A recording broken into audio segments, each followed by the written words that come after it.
guys, I'm cmasupra and I hope you all enjoyed that short little piece, that short little teaser of Ice Ice Baby I put in the beginning of the video, and now it is stuck in your head if you've ever heard the song before. If you haven't heard the song before, you should definitely go listen to it. It's on YouTube. It's Ice Ice Baby by Vanilla Ice. So anyways, welcome to another Company of Heroes 2 multiplayer video. This one is called Ice Ice Baby, which is why I decided to throw a piece of the song in the beginning of the video there. I am playing as the Russians. My opponent, whose name is Drowning Cowboy, is playing as the Germans, and we are playing on a map called Dawn River, and my opponent had a very fitting name for this particular match that we played together. So Dawn River is a winter map. There is no summer version as far as I'm aware. I didn't see one in the list of maps when I did a quick look anyways. But it's a winter map with lots of ice and lots of water underneath the ice. And you know what happens to a tank when ice breaks from underneath it? Well, that's where the Drowning Cowboy name comes into play, because the tank drowns. So, my opponent had a very fitting name for this game, and well, I'm just going to say it was a fitting name. I wish that it would have been more fitting than it ended up being this game, but it was a fitting name nonetheless, so you'll get to see something happen with the ice. So like I said, I am playing as the Russians, and this map is kind of a unique map in Company of Heroes 2. Both of the bases are on the same side of the map, and then you go out in the same direction towards the northwest side of the map. Yeah, northwest side of the map, and you go capture points there. And then there's also two strategic points between the player bases, and I like to go for those early on because it always flusters the opponent. Like, really? I mean, the opponent will be thinking, really? You decided to capture those 2 points between our bases? Okay.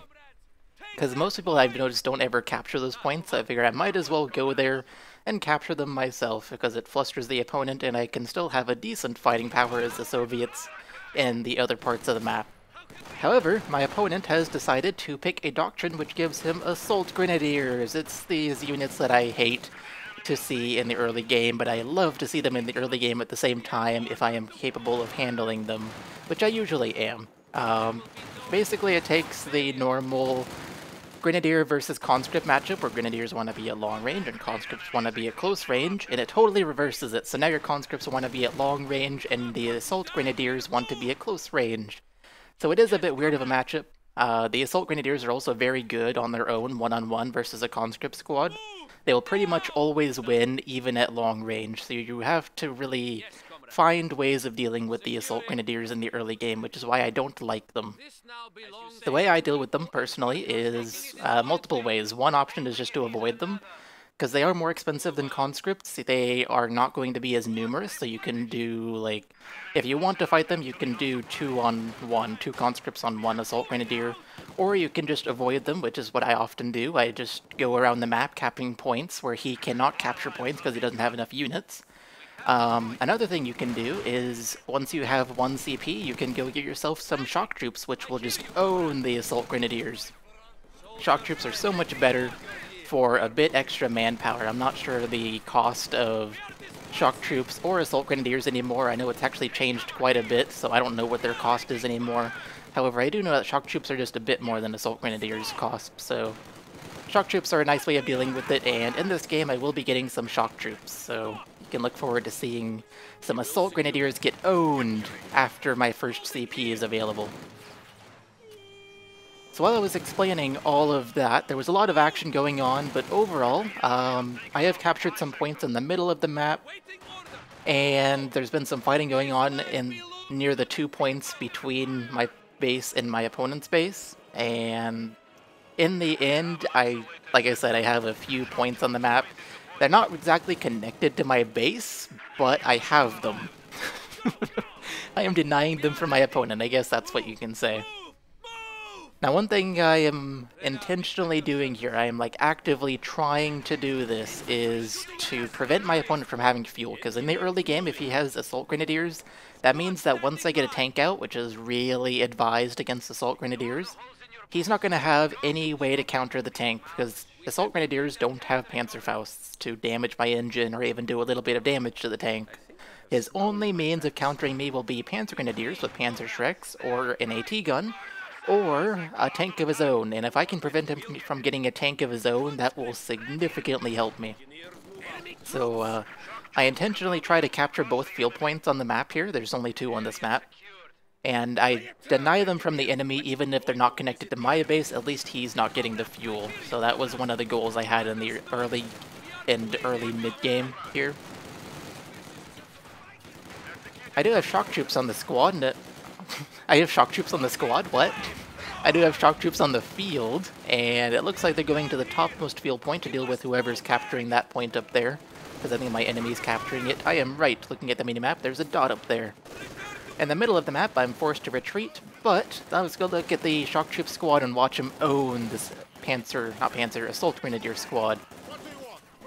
Look at how much damage the shock troops do. They are so much better.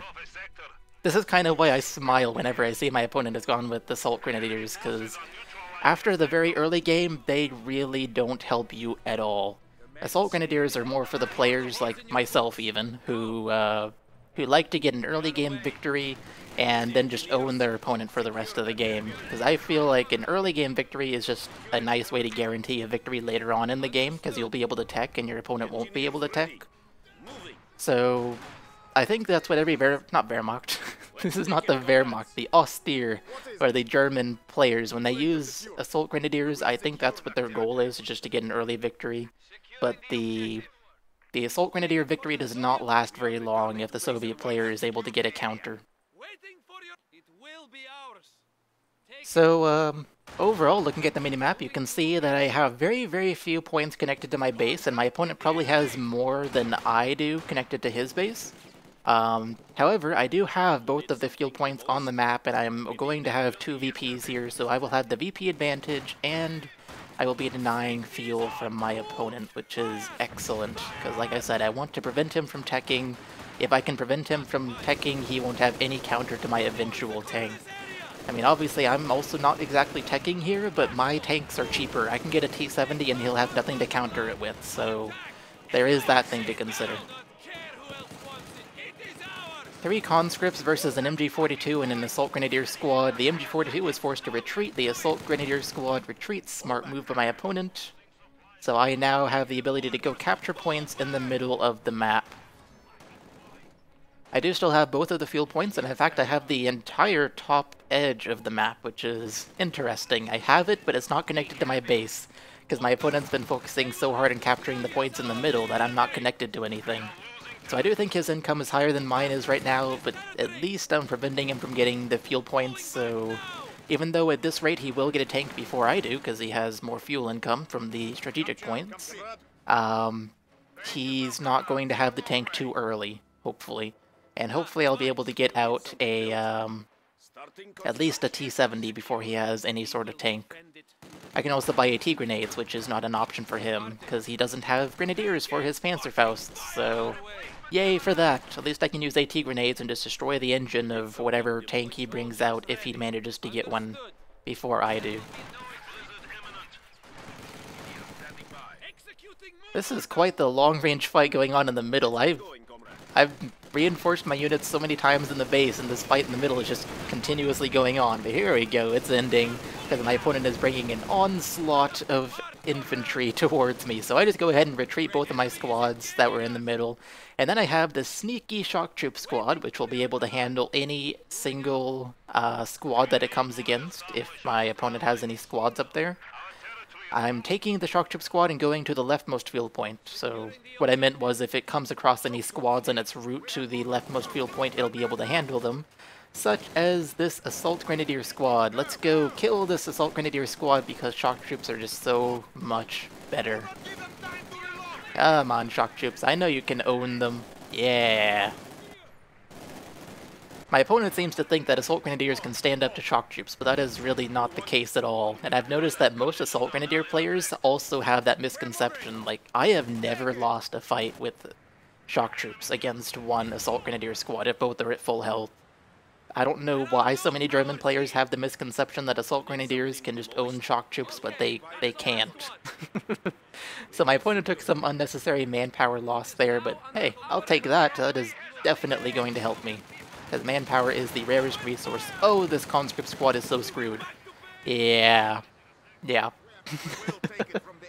I had to get out of there quite quickly.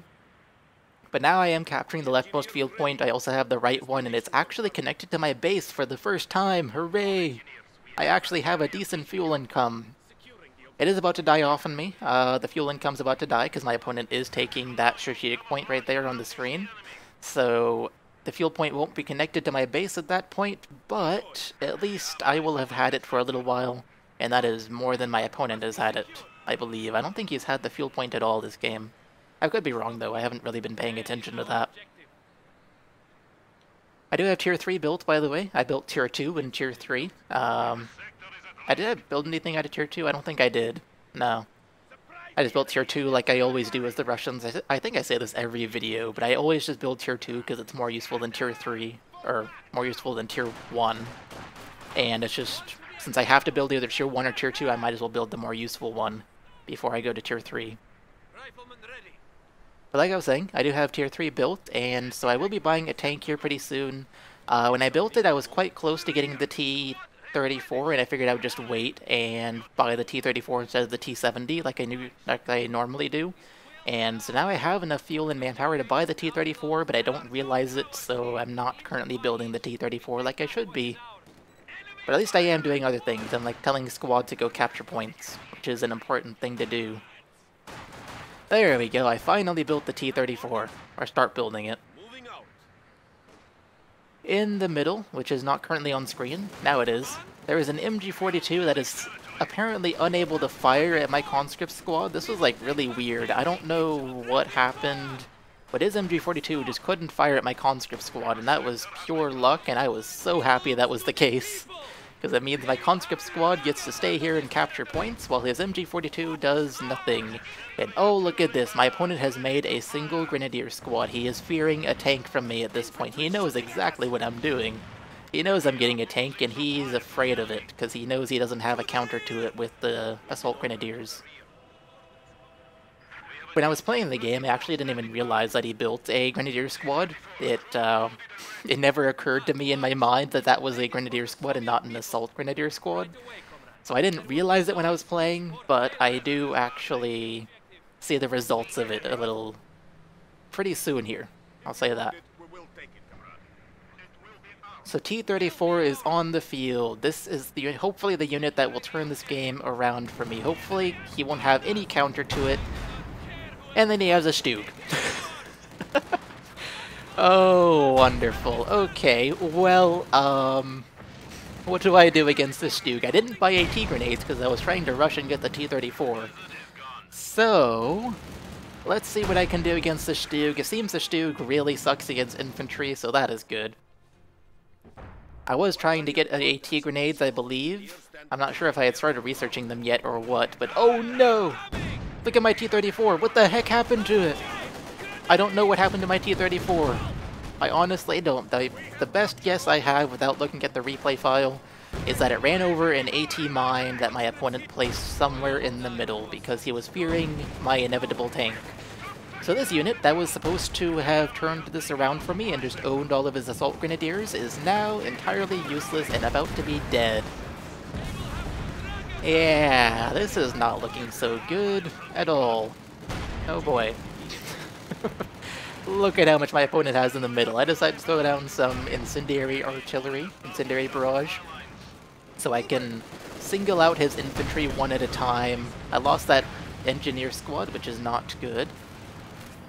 But I do manage to successfully single out his squads. They are all on different sides of the incendiary area, and so I single out this Grenadier squad with my shock troop squad, and I'm trying to kill the Grenadier squad. I'm surprised he didn't retreat it, but I guess he didn't want to retreat through flames because the retreat modifier does nothing in flames. It doesn't save you. But as a result, he lost the entire Grenadier squad. So that sucks for him and is good for me. It kind of makes up for the fact that I did lose a T-34 that got like one infantry kill before it died, and that was it. His Pioneer squad died right there. That is excellent. Excellent, excellent, excellent. I think at this point I made up for the fact that I did lose my T-34 with nothing happening, because I did kill two of his squads, and so manpower-wise I am ahead. Obviously not full fuel-wise, I haven't made up the fuel cost at all. I have no idea if his Stug costs fuel or not. I think that's the Stug from the Doctrine. The Doctrine he picked gives him a Stug at the second ability, but I didn't look at the cost when I looked at the replay before starting this commentary. So I don't know if it costs fuel or not. If it does, then it would be a great way to make up the cost of the T-34. But I don't know if it actually does cost fuel. Regardless, it'd still be nice to kill it, right? It doesn't matter how much it costs, it'd be nice to kill it. So I send in the conscript squad. I do have AT grenades now. I did tech them after losing my T-34, and the Stug actually dies, which is quite weird to me. I thought it had enough health to where it would only get a damaged engine from that, but apparently that was not the case. Apparently that AT grenade did so much damage that it killed the Stug. Maybe that Stug just has, like, very little health. I don't know. I've never personally used that Stug from the Doctrine, because I don't own that Doctrine. Whatever Doctrine he picked. It is not easy capturing. So, I guess I can talk a little bit about my Doctrine. The one I picked it for a couple reasons, and I find myself often forced into this Doctrine, like, very often. This is probably the Doctrine I pick more than half the time playing as the Soviets. First off, I pick it at the early game because it has shock troops, and I find that shock troops are great against assault grenadiers, and I found that when I play Soviets, like, half of the Germans have a Doctrine and use the Doctrine that gives them assault grenadiers, which is so annoying in the early game. So I picked the Doctrine that gives me shock troops, which can counter the assault grenadiers quite well, and so I find myself often picking that Doctrine for that reason in the early game. And then also towards the late game, I pick it because of the late game IS-2 and also the KV tank, the KV-1 or KV-8, I can't remember which one it is in this game. It might be KV-8. But I pick it because of those two tanks in the late game, in addition to the early game shock troop squad, so... Like, I'm somebody who doesn't like to tech all the way up to tier 4. I don't build tier 4 as the Germans or the Soviets very often. I do build it, but not very often, and so having a late game tank from a Doctrine is actually very good for me. Especially because the tanks are what win this game, not infantry. My opponent sends out in a light artillery barrage on my AT gun, and I try to have a conscript squad throw an AT grenade at the Stug, and have the AT gun move up so we can shoot at the Stug. The Stug does have a damaged engine. Can the AT gun kill it, though? That is the question. Because the Stug is backing up, he's smart, he knows I have an AT gun right there. I mean, after all, he did send down a light artillery barrage on it, so he's fully aware of its existence. I get another hit, it destroys the gun on the Stug, but the Stug is still alive. So I give chase with the conscript squad, waiting for the AT grenade ability to refresh. My conscripts are getting decimated by an LMG-42. Destroyed engine, and I have to retreat. Oh, my opponent is so lucky that he survived right there. So that's no good for me, and I can't really move up with my AT grenade. AT grenade? What? AT gun, either, because it'll just get killed if I try to move it up. So, I move it backwards, and I have a T-70 that appears here just in time to kill off his Grenadier squad. Grenadier squads, rather, because he does have more than one. Oh, there's a one-man squad left. Yes, I killed the squad. Okay, I am definitely winning the manpower war here. My opponent might have killed my T-34 before it did nothing, but overall, in terms of units lost, my opponent is far ahead of me. He is losing far more units than I am.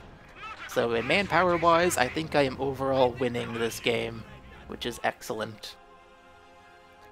If you look at the minimap, though, my opponent does actually have both of the fuel points.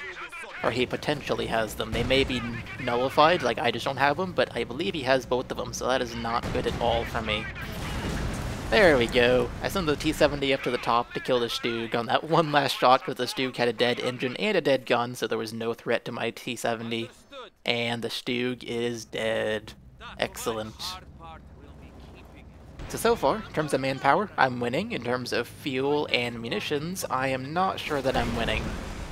And then look at this. A tiger appears. Okay, a tiger at 20 minutes into the game. Yeah. Okay.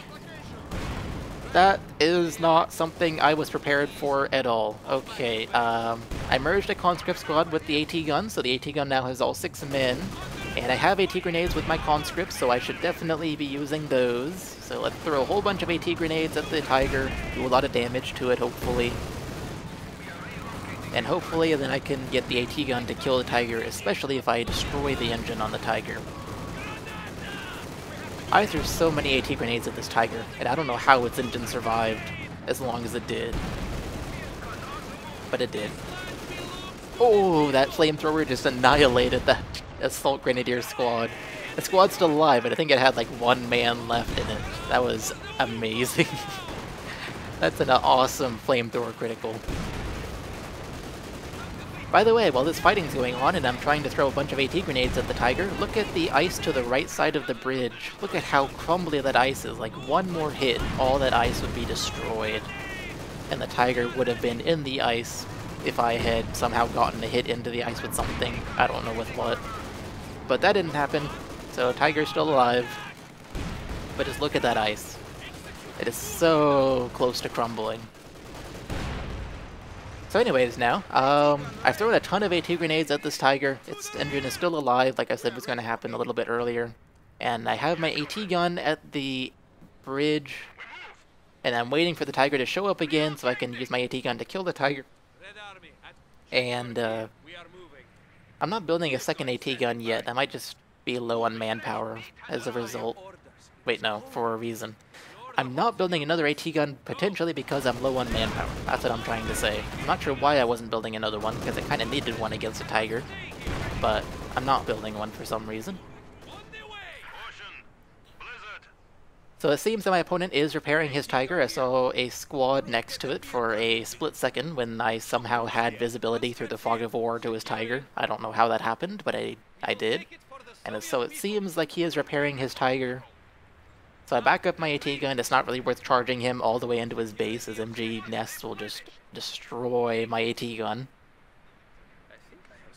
So I back up, I make a defensive position in the middle of the map, which is a great position to hold on this map because of all the ice surrounding it. There's no cover. If you are trying to attack the middle, it is very difficult to attack it. I'll just say that much. It's a great spot to have. If you can have the middle, you should definitely have the middle of the map. My opponent does charge forward with a ton of infantry. It's 3 Assault Grenadier squads and 1 Grenadier squad, and I have the T-70 focus fire on the Grenadier squad because the Grenadier squad is the only one that really poses a threat to the T-70 because of the Panzerfausts. And then I also back up my AT gun, which coincidentally backs it up into my MG42 that I stole from my opponent, which was just perfect. I did not plan that at all. My MG42 just happened to be back there, and my opponent got lured into it and was forced to retreat. So now, I have held off his assault, which was bigger than my force was, and I still have the middle of the map, which is excellent. I have cut off my opponent from both fuel points. He has both of them currently, but he's also cut off from them, so that is excellent. I am capturing the one at the top of the map, and I'm also going to be capturing the one at the left side of the map currently. Very soon. Did I just capture a point with my T-70 in capture mode? I think I did. That is such a nifty thing at Vet 1. I like it so much on the T-70 and T-34. Once you get Vet 1, you have the ability to capture points with those tanks, which is just so useful. So now looking at the minimap, I'm going to have both fuel points here pretty soon, and they will actually both be connected to my base. My opponent only has, at the most, 2 points which are connected to his base, so his income is far lower than mine is for fuel and munitions right now. I'm not sure if I'm still winning in terms of manpower, but in terms of fuel and munitions, I am getting more of an income than he is. So the IS-2 has been unlocked, and it would be really, really nice to get an IS-2 against my opponent's Tiger, because the IS-2 is actually better than the Tiger, one-on-one. If they sit, like, in front of each other with both of their front armors facing each other, one-on-one, the Tiger will lose, the IS-2 will win. So I want to get the IS-2, I'm trying to save up for it, I'm not buying too many things. I believe the IS-2 costs 780 manpower and 240 manpower. No, let me try that again. 780 manpower, 240 fuel. I believe that's how much it costs. I bought quite a few IS-2s in the past few days. So that's how much I have to save up. And as you can see, I'm not really that close in terms of fuel. I have a couple minutes to go. Like 3 minutes more to go before I'm going to have that much fuel. So I really should be spending my manpower. Oh, and I do spend my manpower. What did I buy? I don't even know. Oh, I bought a Shark Troop squad to counter his Assault Grenadiers.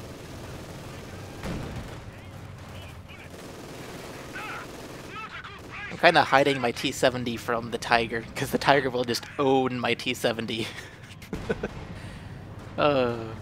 It's kind of funny how the T-70 is hiding behind a little tiny house from a Tiger.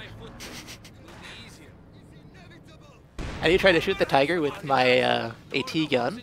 That doesn't go so well. I only get a few hits on him. I guess a few hits is better than no hits, though, right? It does reveal your position, but it does force your opponent to take the time to repair whatever damage those few hits did. Uh-oh! Here comes an Assault Grenadier squad coming to attack my AT gun. Okay, Shock Troops, you better hurry up and get here, because I kind of need you to counter this Assault Grenadier squad. And here they come. They have come and saved the AT gun. Uh-oh, there's artillery coming. Move! Move the AT gun! I have 2 AT guns, by the way. I'm not sure when I built the second one, but I do, in case you didn't notice. So do I manage to get out of the way in time? I do. All 6 men on the AT gun survive. I normally am really, really bad at dodging light artillery barrages, because they don't give you much time between the smoke dropping and the barrage actually starting. So normally whenever a light artillery barrage comes down on me as the Soviets, and it's on an AT gun, I just give up on that crew, and they're just like, okay, that crew is dead. I mean, obviously I still try to move them out of the way, but they are pretty much dead at that point. So right now, I know where the Tiger is. I know it's on the bridge at the top of the map, and then I see down here another Tiger! Okay, yeah. 2 Tigers, great! As if I really wanted that. Okay, so I decided to take one of my AT guns and have it face the new Tiger, while the old one still faces the old Tiger. I also decided to throw an AT grenade with my Vet 3 conscript squad, and probably my Vet 2 one as well once it gets close enough. Is the Tiger going to show his rear armor? Kinda. It's his side armor. But is my AT gun dead? I think my AT gun's dead to a light artillery barrage now, which is not good at all. So, what am I going to do now? I'm going to throw a whole bunch of AT grenades at this Tiger. And then my other AT gun, I actually noticed, is getting roasted by a flamethrower, so that's not good. I can't even use that AT gun to come save, or come kill this Tiger. So now I have 2 Tigers rampaging in the middle. I have no counter against them. I tried to throw an AT grenade at this Tiger. It hits and does a little bit of damage, but no damaged engine. I guess Tigers are just really, really resistant to damaged engines from AT grenades. That's all I can guess. So here come a whole bunch more conscript squads, and I have plenty of munitions. This doctrine has almost no abilities that use munitions, and so I have tons of munitions I can spend on AT grenades on this Tiger, this new Tiger. So I am spending the munitions to throw a bunch of AT grenades. It's very, very low health. Most of this damage, not all of it, but most of this damage I've done to this Tiger is from AT grenades. So you can see how much damage AT grenades, when you have enough munitions from conscript squads, can do. It is amazing how much damage AT grenades can do. But I am slowly having to retreat. I'm down to only 2 conscript squads here now. I am saving up manpower for the IS-2. I need 780 manpower. I have plenty of fuel, but not the manpower, so I'm, like I said, still trying to get the manpower for it. So I can't exactly buy an AT gun or anything like that. Uh-oh, my T-70 is over here. I forgot about my T-70 being up there. I almost lost my T-70 to the Tiger. Luckily it missed when it shot. I still have some unit in the middle, it seems. The Tiger is shooting at it. I don't know what I have down there, but there's a unit down there, and it's getting shot at and destroyed by the Tiger, and I seem to be totally oblivious, and now I realize it, but it's too late. So, there's one Tiger with very, very little health, and I could totally try to destroy it with my T-70, because that's the only AT unit I currently have available to me. Or I could just wait and let my opponent repair, and not risk losing my T-70. It's quite the thing to weigh. But I decided to save my T-70 and go capture the leftmost field point so that my opponent just can't get a third Tiger, assuming that it's even possible to do in this game. I don't know if it is or not, but assuming that it is, I should at least try to make it so my opponent can't do that.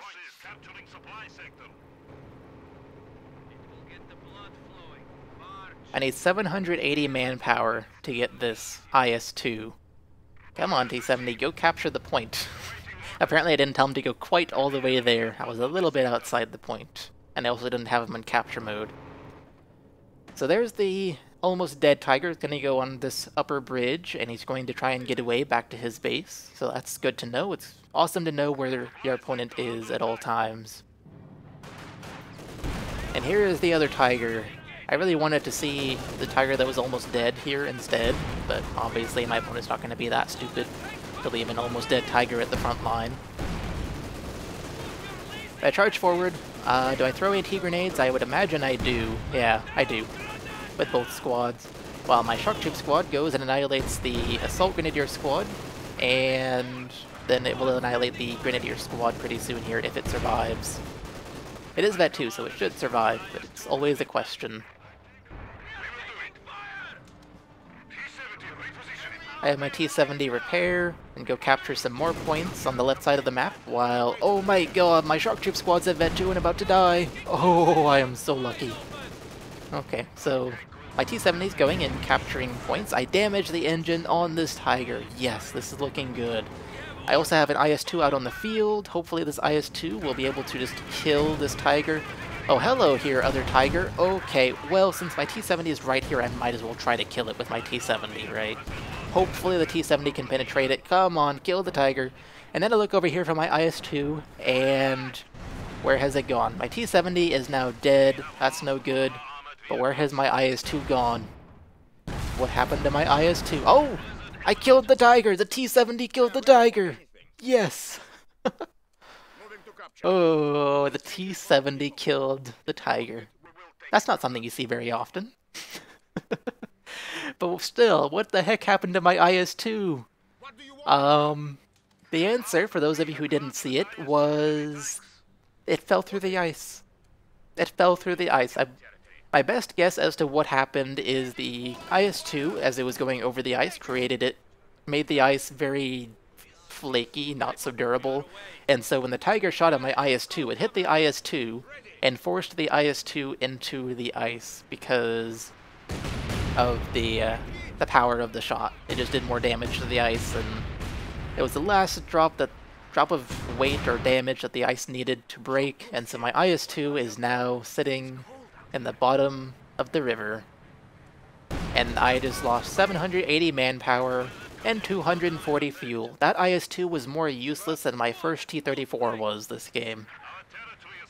So this sucks. Now what do I do? My opponent still has his one Tiger. I mean, I did kill one Tiger, but I lost my T-70 and the IS-2 in the process of doing that. Although the IS-2 really didn't do anything in terms of killing that Tiger. So this is not looking good. My IS-2 was supposed to kill both of the Tigers, not die. So what do I do? What do I decide to do? I don't know, I was tempted just to quit the game at this point, because I just lost an IS-2 to ice. Like, seriously? As far as I know, it was like one single shot from the Tiger and the IS-2 just drowned.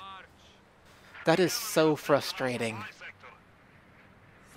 So anyways, I decided to save up for another IS-2, and with my next IS-2, I tell myself I am not going over that same patch of ice.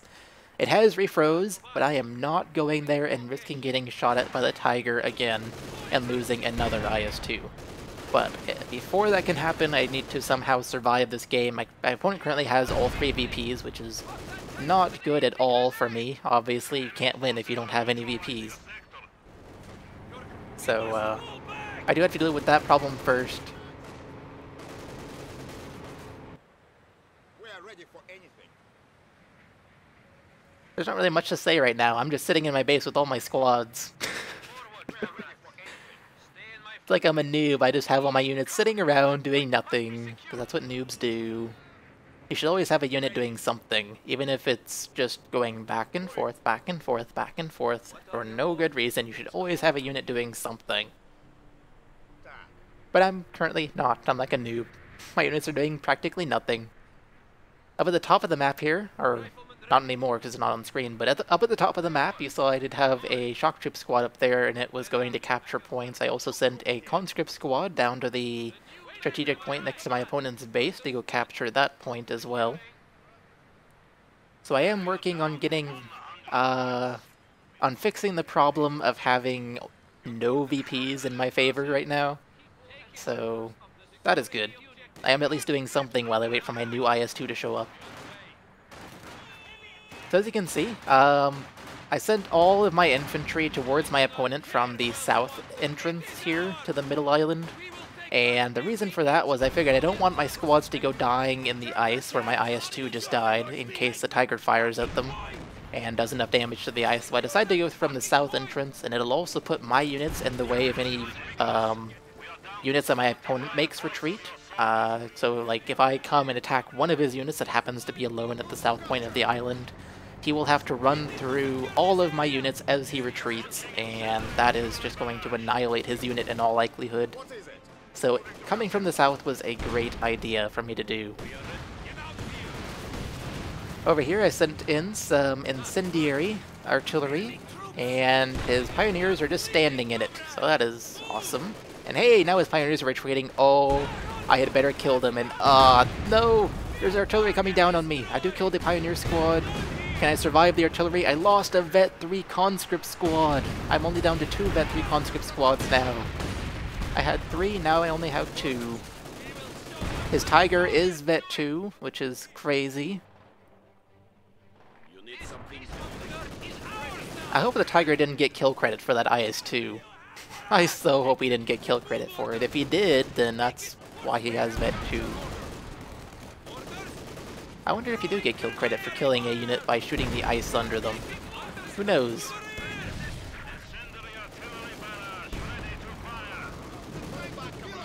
So, looking like my assault on the middle island is not going so well right now. My opponent has too much infantry. I apparently just lost another squad. It's probably another Vet 3 squad, because now I only have 1 Vet 3 conscript squad, so this is not going well for me at all. I do have 2 of the VPs, I have 1 field point, and I'm going to capture this other field point here pretty soon, and my opponent pretty much only has the middle of the map, which is where he's really focused this whole game. But at the same time, that's the important part of the map. Like, if you own the middle of this map, you own the rest of the map. You might temporarily lose it at times, but you'll always be able to get it back, because the middle is where everything is, pretty much. Especially if you're the left player, because if you have the middle, in all likelihood you also have the left side, because the middle is farther to the right than it is in the middle.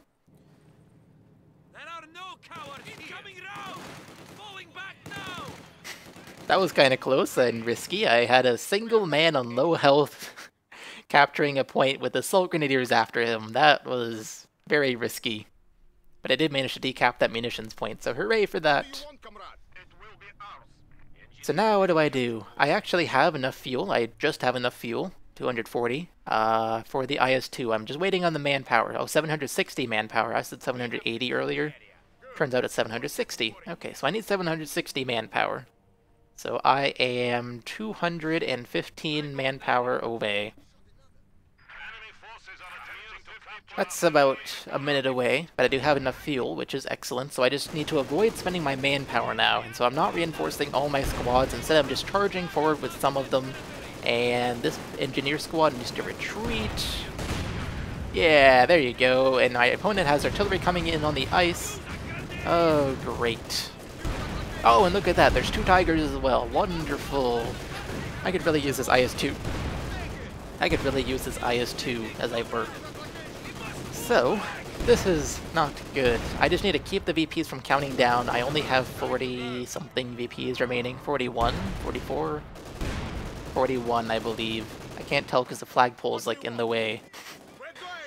Yeah, I think it's 41 VPs remaining. So I do need to stop the VP countdown. And I'm trying to do it quite successfully. I do have the left VP, which is excellent, and I decapped the middle VP, so the VPs are not counting down for me anymore. but I do need to get that IS-2. You can see the ice in the middle there is cracked. You can see the water under it, which will eventually refreeze here pretty soon. So I'm telling myself, okay, with this new IS-2 that I have just purchased, I am not going over that ice. I will not do it. I'm going to wait for the tiger to come over to my side, and I'm going to shoot the tiger as it goes over the ice. That is my goal here. That is what I'm going to do with this IS-2. I am not risking losing it to ice. I do not want to lose a second IS-2 that accomplishes nothing. So far, I built 4 tanks this game, 1 T-34, 1 T-70, and 2 IS-2s, and the only tank that has done anything is the cheapest one of them all, which is the T-70. Is that ironic? Cheaper is better, less is more. Anyways, I have stopped the VP drain on myself, I have captured the left VP and the left field point, and I'm capturing the top VP now. My opponent sends a tiger after me, which is interesting, because while the tiger is good against infantry, it is not all that great against infantry, so sending a tiger after my shock troop squad is interesting for a choice, but I guess there's nothing wrong with overkill if I'm not doing anything to prevent you from using overkill.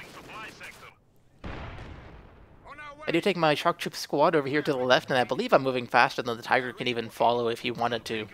He's not trying to follow, but if he wanted to, I don't think he could even follow at this speed. But I bring my shock troop squad over to the left so I can get this VP back. I know my opponent is not going to take the middle VP, the top VP that is. So I go and attack the left one, and I'm capturing it, and the tiger actually gives chase, so excellent. I have my IS-2 move up in the middle, and I don't go over the water piece of ice. And look at this. Wow. Okay. That's the second IS-2 I have lost with nothing accomplished by it. So I've built 4 tanks, and they have all died except for the T-70 without doing one single thing. Now I really want to quit this game. But I'm not doing it, I'm staying in it. I am going to try and make a victory out of this. After all, I did lose the first IS-2, and I still managed to hold on. I still haven't lost. So maybe I can still hold on after losing a second IS-2. Maybe, just maybe. My opponent does send down a light artillery barrage, which happens to be right on top of his bunker that he placed in the front of the VP, and so he destroys his own bunker. I wanted to type in chat, thank you for destroying your own bunker, but I was a little too busy micromanaging my squad here, so I didn't do it. But I definitely wanted to. Just to make him feel bad, like, ha, you destroyed your own bunker, noob. He might have done it intentionally, that's entirely possible, but I'm pretty sure he didn't do that intentionally. He just wanted to send down the artillery on top of my units, and my units happened to be right around his bunker. So, I currently have 4 units. 2 shock troop squads, 1 conscript squad, and 1 engineer squad with a flamethrower. My opponent has 2 tigers, some assault grenadier squads, some grenadier squads, and probably some pioneer squads, at least 1 pioneer squad, probably, I don't know. But in all likelihood, I know for a fact that his army is better than mine is right now, because he has 2 tigers. Those alone are better than my army. But my opponent's army is definitely better than mine is. So this is not looking good. I have 25 VPs remaining. My opponent has captured all 3 of them now, and I didn't even realize it at this point. I realized it pretty soon here, when actually right now is when I realized it, because I did oorah on that conscript squad. I'm like, oh my god. I just realized I don't have any of the VPs. I have 13 points remaining. I have 0 VPs. 7 points. Yeah, there's no way I can capture 2 of these VPs before I run out of points. My opponent says GG. I say, ice sucks. I lost 2 IS-2s to ice, and those IS-2s did nothing. So from this game, I learned that it only takes 1 shot from a tiger on the ice to kill a tank that is on the ice, because the tiger's gun is just that strong apparently. At least if the tank is an IS-2, which is a very heavy tank. So that's not looking It's not looking good for me. Yeah, I totally didn't lose yet. It's just not looking good for me right now. No. So I learned that it's not a good thing for me as the Soviets, but I learned it. And so next time I have IS-2s or any heavy tank on ice, I will always go the long way around where my opponent does not have the ability to instantly break the ice under me. I have definitely learned that from this game. I went over to my opponent's base here, as you can see, just looking around, and the only thing that he built, I guess the only things he built was Tier 1, which is weird, and a bunker. Like, I expected him to build so much more than just Tier 1, but all he built was Tier 1. He used nothing but his doctrine in this game. And Tier 1, obviously. So, yeah, like, wow. He's a very doctrine-specific player, I guess. In terms of units left, take a look at what is left. My opponent has 2 Tigers, 1 Assault Grenadier Squad, 1 Grenadier Squad up here, and some point over at the left, or some unit over at the leftmost field point on the map. My opponent really doesn't have that much in terms of infantry left. If I had not lost those IS-2s, I would have won this game. But I did lose the IS-2s because I didn't know ice broke so easily. This is the first time I've actually ever lost a tank to ice, I believe. I could be wrong, but I believe it is. But like I said, I did learn from this game that ice breaks very easily if you have a heavy tank going over it. So anyways guys, I hope you all enjoyed this Ice Baby video, and I will see you all in the next video. Bye guys. So this is not good. I was on the front foot chasing the KV-8, and now I'm on the back foot. So I send down a barrage on the AT gun, so the AT gun is no longer a threat to my Tiger. The AT gun's dead, although it probably can be.